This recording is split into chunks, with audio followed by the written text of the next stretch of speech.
tamu datang itu kan yang paling bagus itu kan disapa, disediakan air ya. Baca Quran bagus, tapi kalau ada tamu Quran ditutup dulu. Jangan sebentar ya Mbak ya, 1 juz lagi sebentar. Ya Allah. Alhamdulillahilladzi allafa baina qulubina fa asbahna bi ni'matihi ikhwana. Asyhadu an la ilaha illallah wahdahu la syarikalah wa asyhadu anna Muhammadan abduhu wa rasuluh la nabiyya ba'dah. Alhamdulillah dan alhamdulillah hari ini pengajian perdana di tahun 2025. Allah masih memberikan kita nikmat yang luar biasa. Langkah kita diringankan oleh Allah Subhanahu wa taala. Mudah-mudahan yang hadir selalu Allah berikan kesehatan, umur yang panjang, rezeki yang berkah, rumah tangga yang sakinah, anak-anak yang soleh-solehah. Mudah-mudahan Allah mengumpulkan kita semua di jannah. Amin ya rabbal alamin. Tak lupa salawat dan salam kita sampaikan kepada kekasih kita Rasulullah sallallahu alaihi wasallam, di mana beliau bersabda, "Idza saluhat saluhal jasdu kulluh wa idza fasadat fasadal jasdu kulluh. Ala wahyal qalb." Apabila dia sehat, maka sehat seluruh anggota tubuhnya. Dan apabila dia sakit, maka sakit pula seluruh anggota tubuhnya. Ingat, dia adalah hati. Maka tema perdana kita, apa kabar hatimu? Hati kita adalah jenderal yang mengatur seluruh anggota tubuh kita. Mudah-mudahan di awal tahun kita duduk di sini, masih tanggal 8, masih awal ya. Kalau orang gajian masih banyak gitu ya, masih tanda seru gitu. Nanti setelah itu baru tanda tanya gitu ya. Apakah masih ada atau tidak gitu ya. Kalau sekarang masih tanda seru, mudah-mudahan iman kita juga masih seru, masih bagus, masih indah. Dan mudah-mudahan hati kita sehat semuanya, bisa istiqomah mengikuti ajaran beliau sampai akhir usia kita, insya Allah. Amin ya rabbal alamin. Tema kita hari ini, kenapa ada sebuah pertanyaan, apa kabar hatimu? Karena ketika berganti tahun, banyak sekali hati-hati yang tidak sehat. Banyak sekali niat-niat yang tidak lurus. Banyak juga yang terkontaminasi hati kita. Maka ketika kita ingin bertanya kepada hati kita, apakah hati kita baik-baik saja? Jujur di di penghujung tahun kemarin itu banyak DM seputar masalah hidup yang Masya Allah luar biasa. Dan alhamdulillah saya bersyukur mereka masih kuat, mereka masih bisa bertahan dengan ujian yang luar biasa. Sama halnya saya melihat adik-adik, ibu-ibu yang duduk di sini ini wajahnya kan bermasalah semuanya ya. Tetapi Allah kasih kekuatan, Allah kasih kita kesabaran. Maka duduknya di majelis ilmu itu salah satu cara kita memberikan kesehatan kepada hati. Karena hati itu perlu bertemu dengan orang-orang yang sehat biar dia waras, biar dia sempurna keimanannya. Karena iman itu naik turun gitu ya, naik dengan ketaatan dan turun dengan kemaksiatan. Maka yang pertama yang kita tanyakan kepada hati kita, apakah hati kita ikhlas ketika menjalankan perintah Allah Subhanahu wa taala, itu yang pertama. Rasulullah sallallahu alaihi wasallam bersabda, innamal a'malu binniyat. Sesungguhnya amal itu tergantung beberapa niatnya. Jadi satu amal bisa diniatkan bermacam-macam. Contoh hari ini saja. Kita duduk di majelis ilmu, kita datang ke sini, pertama niatnya menuntut ilmu. Jika ilmu itu terkait dengan akidah, terkait dengan ibadah, terkait dengan akhlak, maka ilmu tersebut hukumnya wajib. Suami yang mengizinkan kita hadir di sini mendapatkan pahala wajib. Titip salam untuk para suami ayah, hari ini ayah sudah mendapatkan pahala wajib karena mengizinkan ibu menuntut ilmu di Darussalam. Sehingga suami atau orang tua yang mengizinkan mendapatkan pahala yang sama tanpa dikurangi sedikit pun. Jadi pertama niatkan menuntut ilmu. Yang kedua apa? Niatkan silaturahim. Orang yang silaturahim itu umurnya berkah, rezekinya berkah. Jadi kalau kita duduk di sini nih salah satu cara kita silaturahim. Walaupun kita pernah ingat ya, silaturahim itu kan ada dua macam. Ada silaturahim umum, ada silaturahim khusus. Kalau silaturahim umum itu yang tidak ada hubungan darah, tidak ada hubungan persaudaraan. Tetapi kalau silaturahim umum gitu ya, silaturahim khusus yang ada hubungan darah. Kalau ada yang hadir di sini bersama kakaknya, adiknya, keponakannya, berarti dia dapat 2 pahala silaturahim. Pahala silaturahim umum dapat, pahala silaturahim khusus dapat. Jadi ketika kita duduk di sini, masya Allah ya, kita sedang menjalin silaturahim. Mudah-mudahan rezeki kita berkah, umur kita panjang, amin ya rabbal alamin. Ketiga, niatkan ingin bersedekah.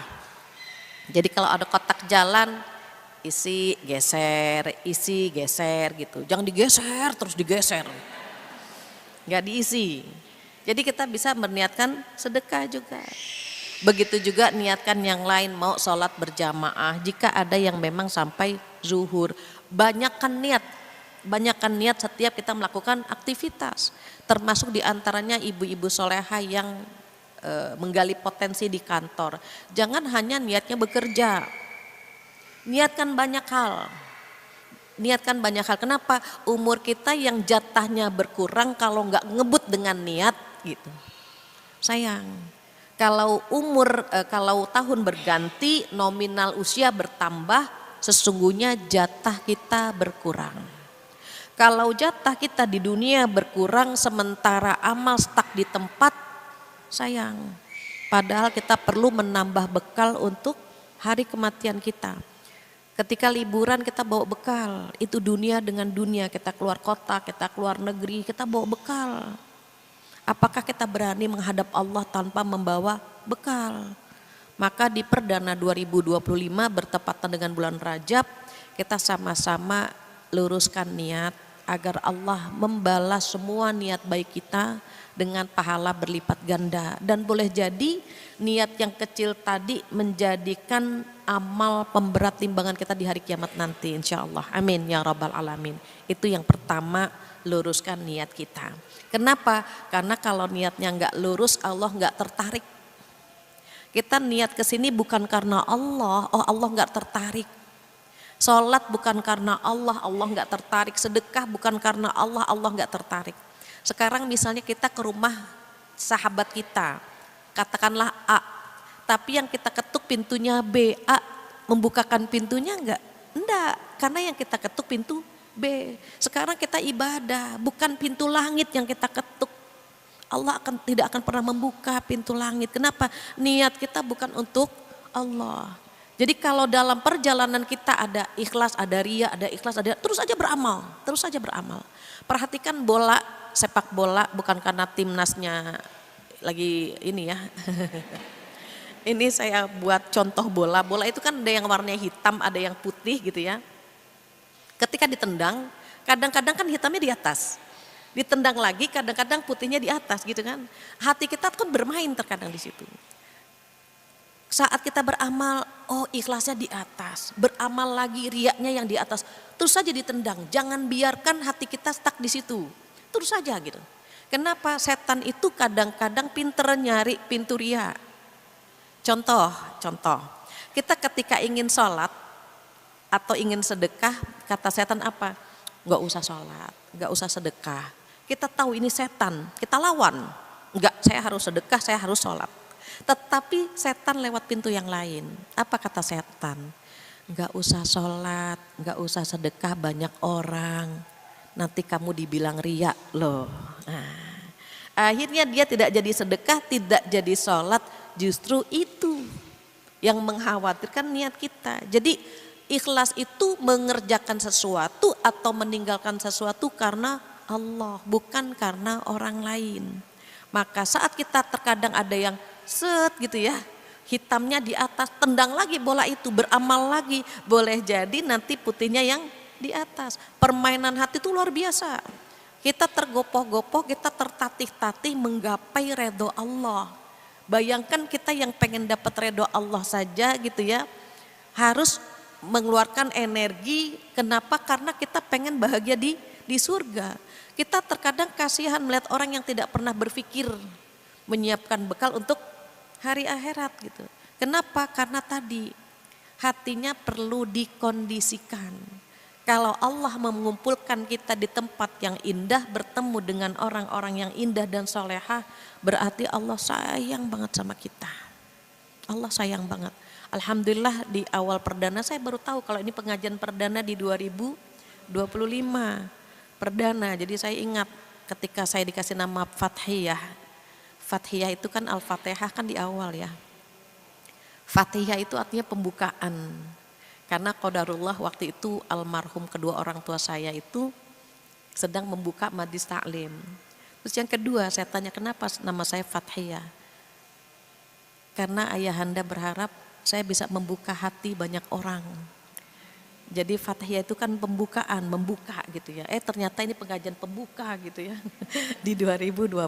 Mudah-mudahan yang kumpul di sini, yang hadir di sini, kita semua dibukakan oleh Allah hati kita untuk menjemput hidayah dan istiqomah insya Allah. Jadi diluruskan niat kita sama-sama. Yang kedua, tolong perhatikan air sungai. Saya terkadang buat simulasi, biasanya ibu-ibu kalau pakai contoh itu lebih lekat ya, lebih ingat. Air sungai ini musim hujan, airnya jernih gitu, ngalir gitu kan jernih.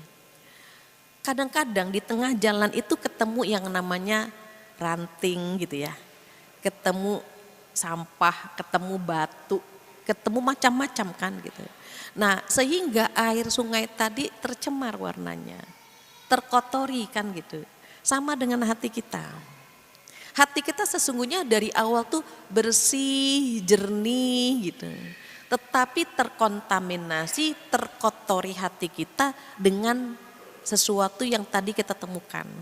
Ada 3 sebab yang membuat air sungai itu kotor. Sama halnya dengan hati kita. Ada 3 sebab yang membuat hati kita kotor. Jadi kalau air sungai lagi ngalir, lagi jernih-jernihnya, ada ranting, ada sampah gitu ya, macam-macam sama dengan kita. Lagi bagus-bagusnya ketemu dengan banyak orang. Maka sebab yang pertama yang membuat hati terkontaminasi adalah karena kita makhluk sosial. Ketemu dengan banyak orang dan saat bertemu dengan banyak orang hati kita rasanya beda-beda. Kalau ketemu orang baik hati kita menjadi baik. Tapi kalau ketemu orang yang tidak baik hati kita ikut tercemar. Dan paling banyak dosa kita sama siapa? Oh sama suami. Suami diapakan Bu? Semakin sering kita bertemu dengan dia, semakin banyak dosa kita sama dia. Kalau kita tinggalnya di mertua, maka paling banyak dosa kita sama mertua. Kalau kita tinggal bersama orang tua, maka paling banyak dosa kita sama orang tua.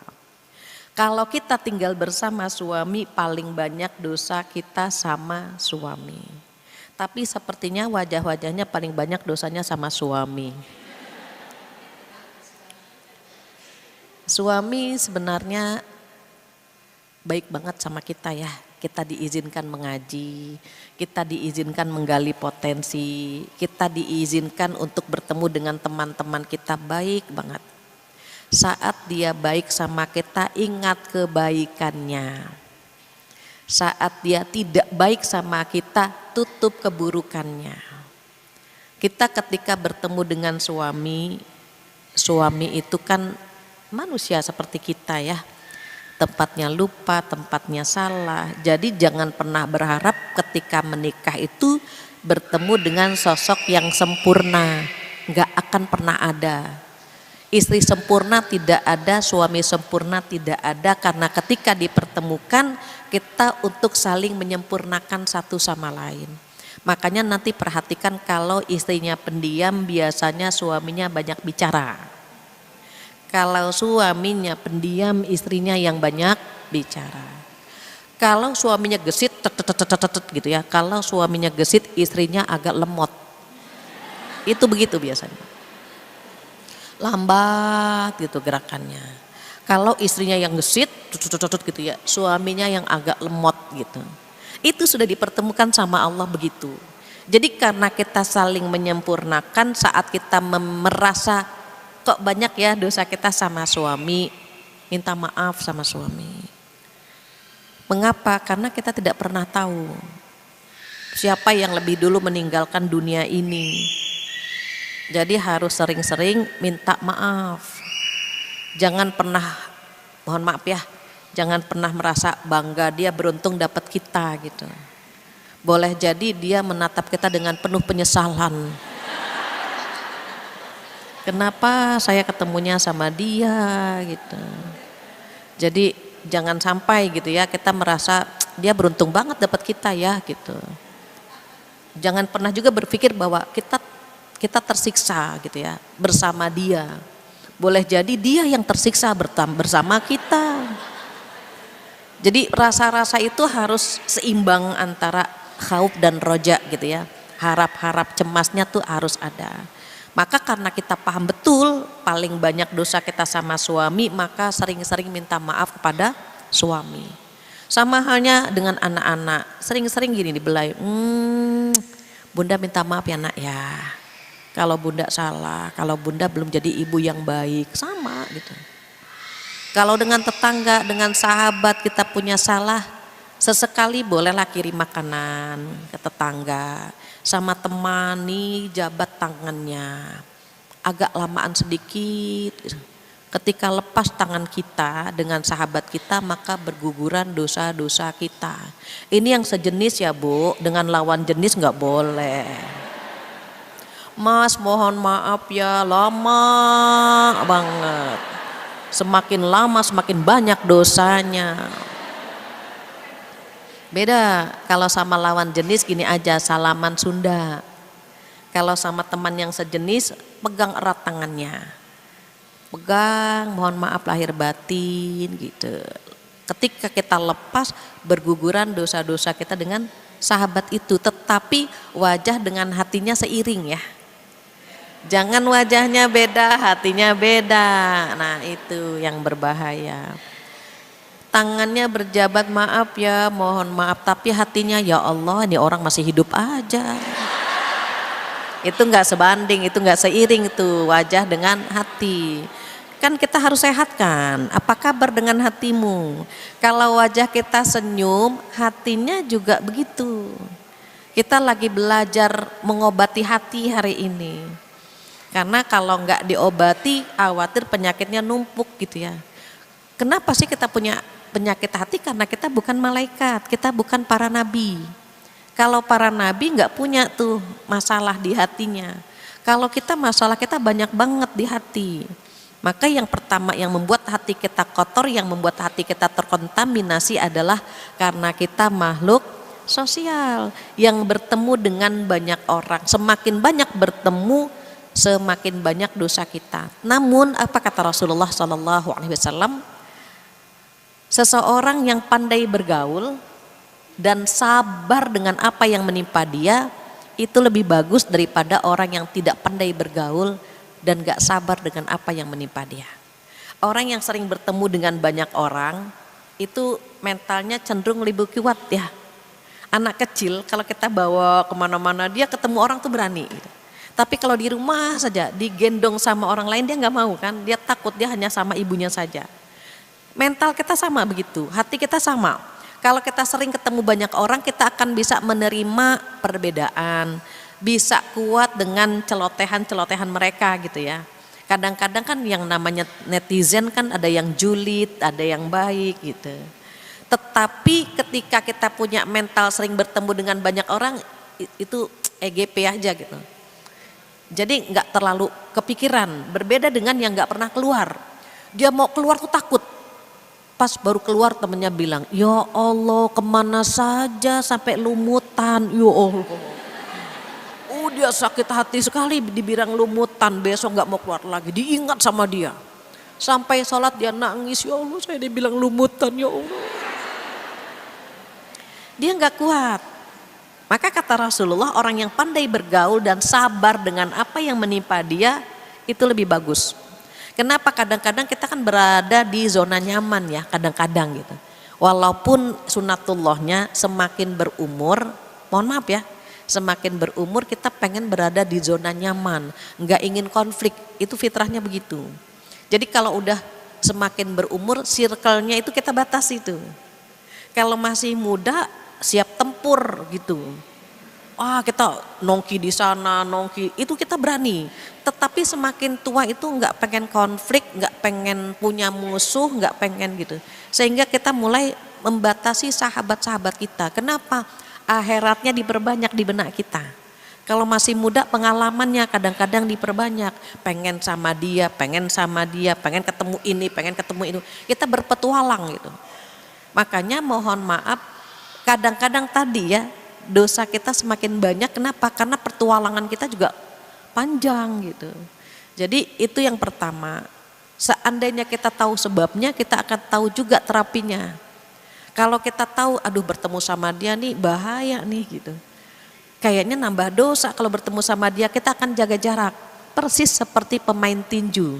Pemain tinju itu kalau lagi dapat kesempatan dia akan pukul temannya, dia akan dapat poin. Tapi kalau dia dipukul terus, dia akan menjauh, menjaga jarak. Sama, kita pun kalau misalnya nih teman kita nih butuh sandaran, butuh tempat-tempat yang tenang, kita bawa ke pengajian, kita dapat poin. Tapi kalau dia seru banget ngajak ngerumpinya, waduh ini repot nih. Setiap ketemu, tahu nggak kabar yang terbaru? Aduh ini ini bahaya kan gitu. Dan Masya Allahnya gitu ya, kita ketemu dia terus gitu. Qadarullah ketemu lagi, dapat info lagi. Satu sisi kita nggak pengen, tetapi di sisi yang lain terkadang kita seneng juga nih dapat info baru gitu. Maka kalau kita ternyata terkontaminasi setiap bertemu dengan dia, jaga jarak ya. Kenapa? Khawatir menambah dosa di hati kita dan hati kita nggak sehat. Itu yang pertama. Yang kedua, ketika sungai mengalir ada batu yang membuat dia belok ke kanan atau belok ke kiri. Nah dalam Al-Quran disebutkan dalam surat As-Sam ya, Asy-Syams itu surat Asy-Syams, Allah berfirman, A'udzubillahi minasyaitonirrajim, fa'alhamaha fujuraha wa taqwaha, qad aflaha man zakkaha wa qad khaba man dassaha. Apa artinya? Sungguh fa'alhamaha, maka Allah ilhamkan ke dalam jiwa. Ini jiwa kita nih dikasih ilham sama Allah. Ada kecenderungan berbuat dosa, ada kecenderungan berbuat takwa. Yang Allah sebut duluan apa? Fujur dulu. Ada kecenderungan berbuat dosa dan ada kecenderungan berbuat takwa. Kenapa Allah nyebut dosa terlebih dahulu? Karena orang cenderung suka sama dosa. Dan Rasulullah ngasih bocoran jalan ke surga dengan sesuatu yang kalian benci dan jalan ke neraka dengan sesuatu yang kalian suka. Jadi enakan mana ke neraka sama ke surga? Sebetulnya lebih enak ke neraka, nggak usah effort. Ngerumpi aja contohnya, perempuan kan paling sering ya dosanya dosa ngerumpi. Dia kalau nggak ngerumpi kadang-kadang sariawan gitu. Maka saat dia ngerumpi, baru sadar dia istighfar gitu. Nah orang kalau ngerumpi itu nggak pakai di reminder, nggak perlu pakai jam. Beda sama pengajian kan, ingat ya reminder besok pengajian di Darussalam jam sekian sampai jam sekian gitu ya, pakai waktu. Ngerumpi pakai waktu nggak? Enggak. Ada yang mengingatkan nggak? Jangan lupa yang ngerumpi ya. Oh nggak perlu ada yang mengingatkan. Dia jalan sendiri di tukang sayur yang hanya 5 menit bisa ngerumpi. Kemudian kalau kita lagi di halaman, lagi nyapu halaman ketemu tetangga bisa ngerumpi. Beda kan antara bapak-bapak dengan ibu-ibu. Kalau bapak-bapak disapap dari mana Pak? Dari pasar, yuk Bu Fatihah pamit, that's it. Udah itu jawabannya pas banget. Ibu-ibu dari mana Bu? Ya Allah Bu Fatihah dari pasar, astagfirullah, barang-barang mahal sekarang. Tahu sendiri kan suami panjang kali lebar kali dalam gitu. Saya nggak nanya penghasilan suami, saya cuma nanya dari mana gitu ya. Jawabannya dari pasar, barang-barang naik, padahal uang dari suami sekian. Saya nggak nanya itu. Cuma sebentar ketemu itu bisa ngerumpi itu. Jadi kalau misalnya kita perhatikan, ternyata jalan ke neraka tuh gampang banget. Nonton TV itu cuma ngambil remote. track selesai. Baca Quran, ya Allah atraksinya banyak. Nyari kacamata dulu. Bukannya itu ngambil bantal senderan. Ngaji baru berapa halaman itu udah ngepet, ya Allah berapa halaman lagi sih ya Allah. Bulan Ramadan tuh begitu. Ngebet mulu, 1, 2, 3 dipegangin. Dibatasin. Baru beberapa halaman udah meneteskan air mata. Bukan karena sedih, ngantuk. Coba beda kan? Beda. TV jarang orang nonton film tuh ngantuk, jarang. Hanya orang-orang yang dijaga sama Allah. Kalau nonton film ngantuk tuh orang yang dijaga sama Allah. Rasulullah SAW ketika nonton film, mungkin kalau zaman dulu misbar ya, gerimis bubar gitu. Nah, itu film baru memulai beliau ngantuk tertidur sampai kapan? Sampai film selesai. Kalau kita kan semakin seru, semakin melek mata kita. Jarang yang ngantuk, tapi baca Quran kita ngantuk gitu. Maka kata Allah di dalam surat Asy-Syams tadi, Allah mengilhamkan ke dalam jiwa kita ada sifat fujur, sifat durhaka dan ada sifat takwa. Dan ini tarik menarik ini. Tarik menarik sampai kapan? Sampai akhir usia. Ini yang bikin kita punya dosa nih ini. Dan kalau kita ingin tahu parameternya hati kita menang atau jadi pecundang, biarkan nanti hati kita perang tuh berdua. Contohnya gini, adzan ya yang paling gampang. Allahu Akbar, Allahu Akbar. Itu potensi positif itu keluar tuh. Alhamdulillah umurku sampai zuhur gitu ya. Tapi nggak langsung wudhu, padahal potensi positif udah keluar. Nah yang negatif pengen keluar juga, baru jam 12. Makan aja dulu gitu. Terus kata potensi positifnya, iya sih tapi kan gak tenang kalau belum sholat. Bener, tapi mendingan makan inget sholat daripada sholat inget makanan. Ini ngobrol nih dia nih, biarkan dia perang tuh. Pernah begitu kan? Nah, nanti ketika perang, kalau kita mengambil keputusan untuk sholat, berarti pada saat itu spiritual kita lagi bagus dan kita jadi pemenangnya. Tetapi kalau sekali-kali Allah juga tahu kita lapar, kita makan dulu, ngobrol dulu gitu ya, rebahan. Terus sampai akhirnya baru sholat, berarti pada saat itu kita jadi pecundang. Kalah gitu. Dan itu bukan hanya ibadah. Lagi nonton TV, suami datang. Itu yang paling bagus itu nyambut suami. Ayah datang. Wajahnya sumringah gitu. Jangan dengan wajah yang sedih, lah kok ayah udah pulang gitu. Nanti dia balik lagi ke kantor. Tapi ayah pulang, tunjukkan kita tuh seneng gitu. Ayah pulang gitu ya. Itu tuh pahala tuh sebetulnya. Tapi kadang-kadang kan kata setan, nggak usah disambut, nanti ngelunjak, biasa aja gitu. Akhirnya kita nggak menyambut. Anak kita pulang sekolah tuh seneng banget disambut sama ibunya. Anak bunda pulang, tadi belajar apa sayang? Tuh seneng dia. Tapi kata setan nggak usah disambut-sambut, udah gede gitu. Jadi sehingga kita kadang-kadang mohon maaf ya, tarik menarik kan antara ingin melakukan yang baik dengan yang tidak baik. Bahkan tamu datang itu kan yang paling bagus itu kan disapa, disediakan air ya. Baca Quran bagus, tapi kalau ada tamu Quran ditutup dulu. Jangan sebentar ya Mbak ya, 1 juz lagi sebentar. Ya Allah. Tamunya pulang, Mbak saya mau pulang dulu, kenapa? Mau minum, aus.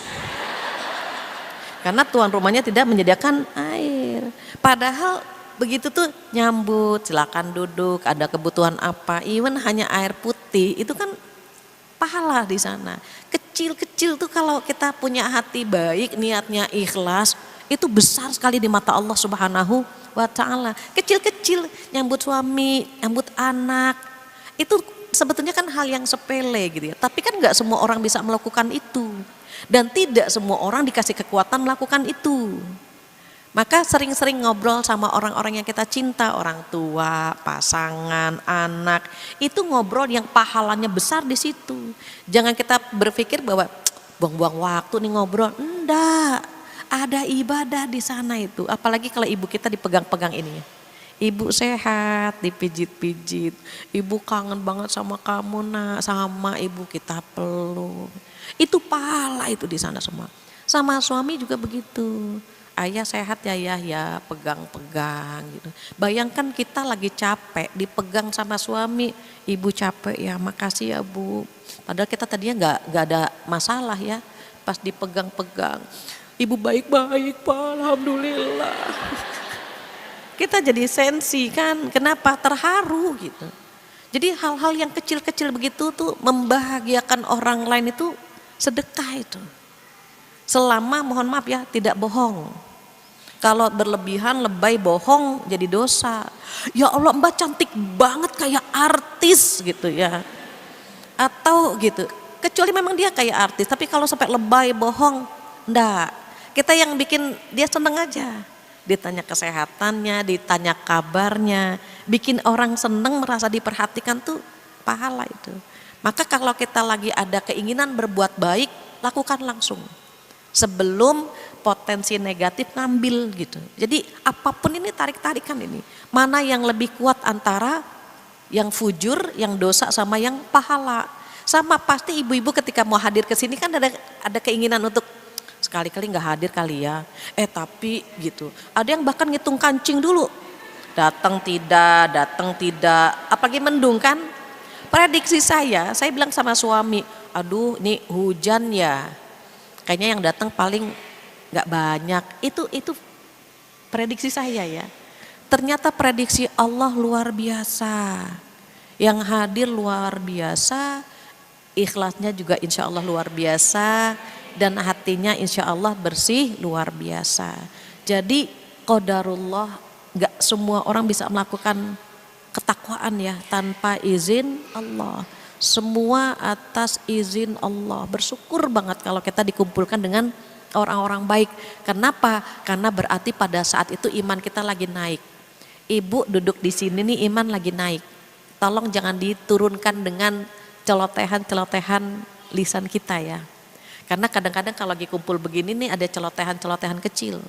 Suka bilang, ketemu sama bu ini enggak? Iya. Tahu enggak tadi alisnya tebel sebelah.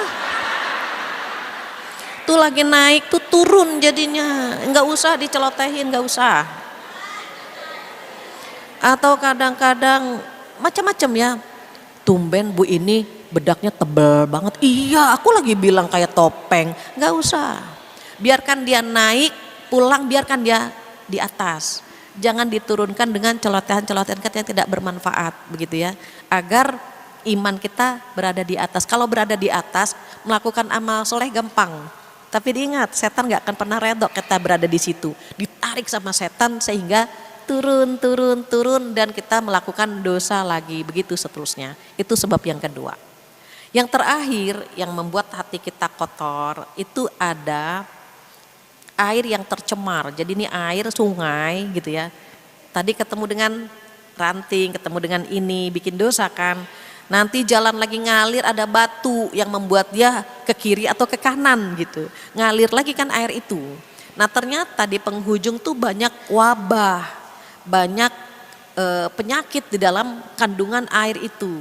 Sama dengan hati kita. Dia lagi baik-baik saja, tiba-tiba gitu, tiba-tiba entah bagaimana keluar tuh penyakit hatinya. Ada sombongnya, ada serakahnya, ada siriknya. Ini 3S ini, 3S, sombong, serakah, sirik, ini paling mendominasi di dunia. Nanti ada lagi ria gitu. Ada lagi penyakit-penyakit yang lain. Sebetulnya air sungai itu bersih, hati kita awalnya bersih, tetapi ketemu dengan air yang kotornya luar biasa dan banyak penyakitnya gitu. Nah hati kita juga sebetulnya bersih, cuma kadang-kadang ada penyakit yang keluar gitu. Sombongnya keluar. Biasanya misalnya mohon maaf dia ngelap keringat itu cuma biasa standar. Dia cuma gini aja. Tapi karena pakai berlian dia ngelapnya. Kenapa? Ada S yang pertama. Ada sombongnya. Ketemu sama teman, pelukan. Mbak, bahannya sutra ya. Iya, kalau nggak sutra gatel-gatel. Ketemu lagi sama orang yang begini. Ada. Dan nanti hati kita bermain tuh. Kalau ketemu orang sombong kita bilang sombong banget gitu ya. Padahal kita lupa kita pun pernah sombong tanpa kita sadari.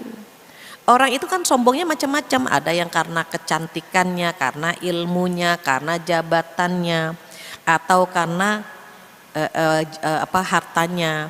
Ada popularitas, ada identitas, ada fasilitas, ada isi tas. Itu bisa beda semua itu. Isi tas juga bisa bikin sombong gitu. Jadi penyakit kita tuh ada itu, tiba-tiba cut keluar gitu. Kita nggak pengen itu hadir, tetapi setan membisikkan ke kita. Sehingga keluarlah itu. Ada nggak? Ada. Tetapi prosentasenya berbeda-beda ya. Ada yang cuma 0,3, ada yang 7,9. Dia kalau hadir pasti sombongnya kelewatan gitu ya. Jadi hadir begini nih ke pengajian itu tuh meminimalisir, lagi nyuci gitu. Lagi nyuci penyakit hati yang kadang-kadang keluar gitu. Ada saja sebabnya. Merasa begini, merasa begitu. Kalau sudah keluar langsung istighfar, astagfirullahaladzim begitu. Terus yang kedua apa? S yang kedua serakah. Kita punya. Dapat baju nyari jilbabnya. Dapat jilbab nyari bajunya. Terus aja begitu, brosnya. Bros yang bunga lain, yang ada daunnya lain, yang ada tangkainya kita beli lagi. Kalau bisa yang ada pot sama pupuknya juga kita beli gitu. Terus aja gitu. Sepatu olahraga, sepatu kondangan, sepatu ke pengajian, itu sepatu macam-macam. Beli gitu ya, sampai suami kita tuh bajunya kepepet sama kita. Wah. Kita beli lagi. Sampai beli lemari lagi, terus aja gitu ya. Kita punya sifat itu. Dan perempuan itu hobinya numpuk barang. Numpuk barang itu hobi perempuan ya. Karena dia ibu-ibu ada lumayan gitu. Ini sayang tumpuk lagi. Ini masih bagus tumpuk lagi gitu. Itu tuh kadang-kadang bulan Ramadan harus diminimalisir ya sifat itu. Coba cek baju di lemari. Nih mana di antara baju-baju ini yang tidak terpakai. Itu sisihkan, taruh di kantong plastik besar. Sisihkan, itu jangan dilihat lagi. Kalau dilihat lagi nggak jadi lagi. Apalagi dicoba lagi, kayaknya masih pantes. Itu bakat-bakatnya nggak keluar itu. Jadi tutup mata, ini jangan dipakai, masukin ke kotak, jangan dipakai gitu. Selama masih layak pakai ya. Bahkan kita seneng banget kalau ada yang dapat. Ya Allah Kak, alhamdulillah bisa jadi baju lebaran, masya Allah, seneng. Jangan biarkan baju numpuk di lemari dan dia nggak punya peran. Kasih orang lain, ketika dipakai baju itu kan mengalirkan pahala buat kita gitu. Jadi kalau banyak yang nggak dipakai udah nanti penuh lagi kok. Iya karena kita beli lagi, kasih lagi, beli lagi, alasannya kurang gitu ya. Padahal baju kita banyak, kalau mau ngaji, mau kondangan kita bilang sama suami, aduh bingung baju yang mana ya, ya Allah baju banyak begini kita bingung gitu. Berarti kan kita punya sifat serakah walaupun tadi prosentasenya berbeda. Ada gitu, ada. Beda dengan laki-laki. Kalau laki-laki mungkin dia serakahnya itu bukan di barang-barang branded ya, jarang ada tapi jarang gitu. Mereka lebih suka mengoleksi barang-barang antik. Perempuan kan termasuk antik gitu ya. Makanya kalau lagi di mall itu ibu-ibu wow ngobrak-ngabrik barang diskon, ayahnya ikut ngobrak-ngabrik, enggak. Ayahnya bilang, ayah duduk saja ya, iya. Kenapa? Yang lalu lalang itu yang menyenangkan buat si ayah gitu. Fitrahnya sudah begitu dari sananya gitu ya. Maka diusahakan ketika kita punya sifat itu, sifat serakah, diminimalisir ya, diminimalisir. Kira-kira barang apa yang banyak di lemari kita sisihkan. Syukur-syukur sebelum Ramadan lemari kita sudah rapih, sudah bersih dan sudah diberikan ke orang-orang yang berhak menerimanya. Itu S yang kedua. Ada S yang ketiga. Apa S yang ketiga? Sirik atau dengki. Kita punya nggak punya. Cuma tadi prosentasenya ada yang banyak, ada yang sedikit. Untuk meminimalisir sifat dengki, tolong ibu-ibu jangan terlalu kepo dengan sosial media orang lain. Itu terapinya begitu. Jadi kalau kita melihat postingan teman kita, dia lagi di mana nih? Ya Allah, akhir tahun dia di luar negeri gitu. Padahal mungkin itu postingan tahun lalu. Tetapi hati kita kan bermasalah di situ. Enak banget ya jadi dia ya gitu. Padahal waktu dia posting dia lagi meriang. Tapi kita yang melihatnya kan merasa ih enak banget gitu. Atau kita lihat postingan dia, ih lagi makan-makan. Sementara saya ya Allah lagi di rumah, lagi nyapu. Siapa bilang dia lagi makan-makan? Dia lagi nyeplok telur bisa jadi gitu. Tapi kan postingan gitu. Jadi kalau misalnya nggak pengen hati kita terkontaminasi, kurangi kepo dengan status orang lain. Kalaupun mau lihat, mohon maaf ya, cuman mau kabar dia bagaimana, itu aja. Oh alhamdulillah dia sehat. Kita jadi bacanya itu melihatnya, oh alhamdulillah dia sehat, alhamdulillah dia lagi bahagia sama keluarganya. Oh ya Allah alhamdulillah dia nggak jadi cerai. Kita kan tahu teman kita kondisinya bagaimana. Ketika dia lagi bahagia, kita senang gitu. Itu cara mengukur hati sehat atau tidak. Ketika orang lain bahagia, kita ikut bahagia, berarti hati kita sehat. Orang sedih kita ikut sedih, berarti insya Allah hati kita sehat. Tapi kalau orang lain bahagia kita bersedih, ada apa dengan hati kita? Bagaimana kabar hati kita kalau ketika orang bahagia kita bersedih? Dan orang bersedih kita bahagia, naudzubillah. Kalau orang bahagia kita sedih, kok kita sedih, kan dia lagi bahagia gitu. Aduh dia dapat suami yang baik ya, 3T udah takwa, tampan, tajir gitu. Sementara saya ya Allah 3T-nya tua, lalit, tertindas. Berpenyakit kan jadinya nggak enak. Begitu juga ketika misalnya mohon maaf dia lagi sedih, anaknya sakit, kita ikut berbelasungkawa. Jangan sampai ketika dia sedih kita lagi bahagia-bahagianya. Akhirnya ya Allah. Jangan sampai kita merasa teman kita suaminya selingkuh kita senang, nauzubillah. Akhirnya selingkuh juga ya Allah. Jangan, nauzubillah.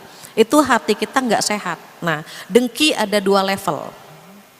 Dua-duanya dosa ya. Dengki ada 2 level. Yang pertama bahaya.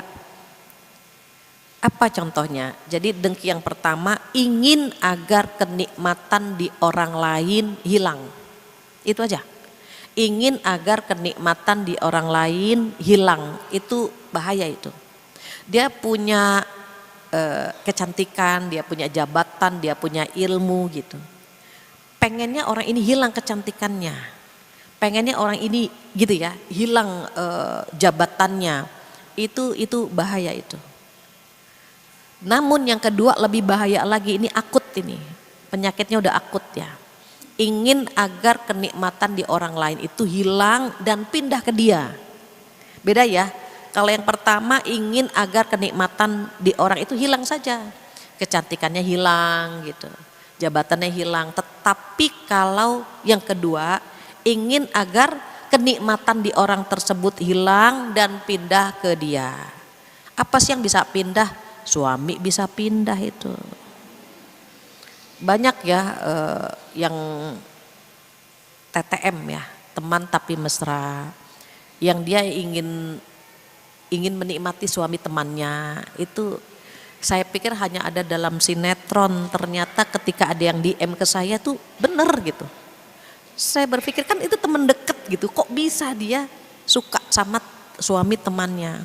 Ibu mohon maaf, kalau sudah menikah jangan semua masalah kita dengan pasangan itu diketahui oleh sahabat dekat, jangan.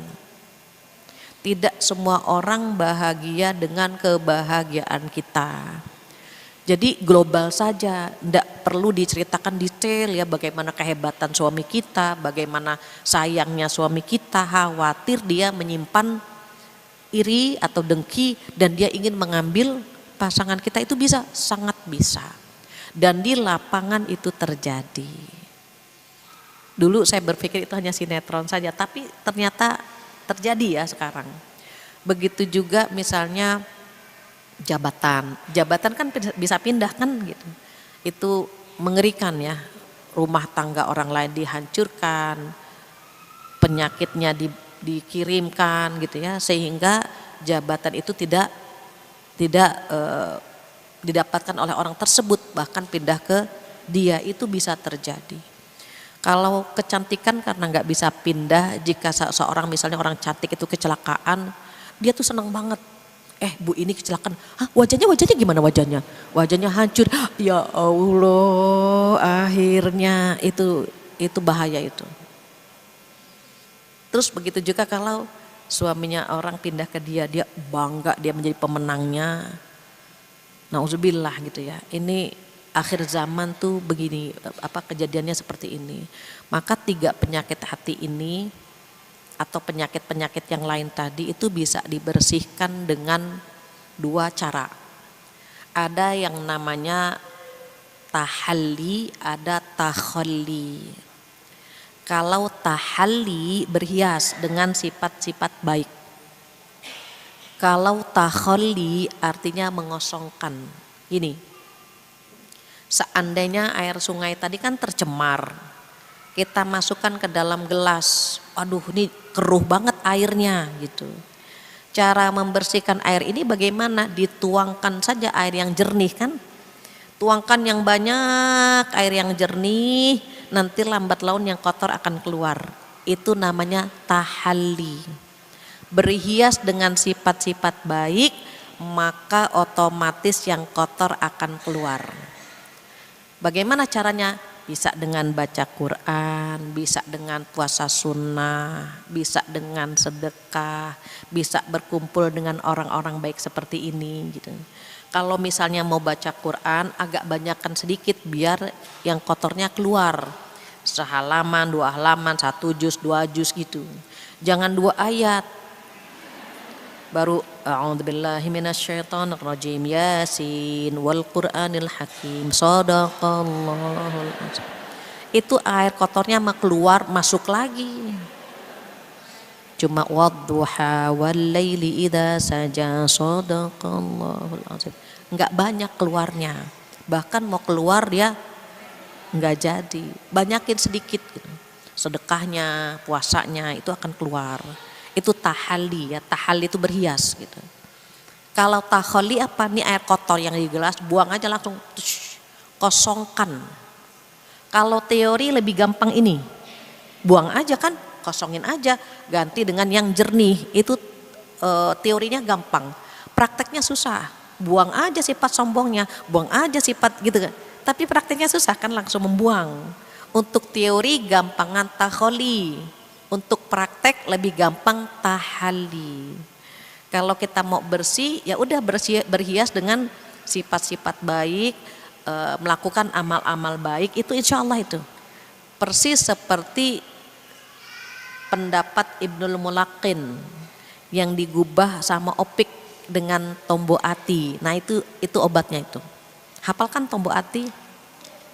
Apa yang pertama? Banyak kan pakai otak kanan ya, pas sebutkan yang pertama lupa, nyanyi dulu dia. Tombo ati ada 5 perkaranya. Yang pertama baca Quran dan maknanya. Baca Quran kan. Yang kedua sholat malam dirikanlah. Yang ketiga berkumpullah dengan. Yang keempat perbanyaklah berpuasa. Yang kelima zikir malam perpanjanglah. 5 ya, tambah sama yang ke-6 sedekah. Di antara 6 ini mana cara yang paling gampang, itu yang kita lakukan. Berharap apa? Berharap hati kita baik-baik saja. Bulan Rajab hatinya sehat, Sya'ban insya Allah lebih sehat, Ramadan kita gaskan untuk beribadah. Kenapa? Ibadah kita terhenti, ibadah kita lemah kalau hati kita berpenyakit. Itu pengaruh itu. Sholat jadi kurang khusyuk mikirin penyakit hati. Baca Quran nggak fokus. Jadi Utsman berkata begini, kalau kita baca Quran pengen cepet-cepet selesai, berarti hati kita sedang tidak baik-baik saja. Kita kalau baca Quran kan udah pengen cepet selesai ya, berarti hati kita sedang tidak baik-baik saja. Paksakan, ada unsur dipaksakan agar hati kita insya Allah sehat. Mudah-mudahan duduknya kita di sini salah satu cara kita menggapai nilai yang bagus di hadapan Allah Subhanahu wa taala. Diingat sesungguhnya sisa umur kita ini kita sedang bertransaksi dengan Allah. Kita bertransaksi dengan Allah dan mudah-mudahan Allah layak membayar semua aktivitas kita dengan surga Firdaus. Amin ya rabbal alamin. Demikian ibu-ibu solehah yang dirahmati oleh Allah. Tidak terasa jam 11 sudah. Saya rasa cukup sekian. Jika ada kesempurnaan milik Allah, jika ada kekurangan mohon dimaafkan. Kita tutup dengan doa penutup majlis bersama-sama. Subhanakallahumma wa bihamdika asyhadu an la ilaha illa anta astaghfiruka wa atubu ilaik. Wabillahi taufiq wal hidayah. Assalamualaikum warahmatullahi wabarakatuh.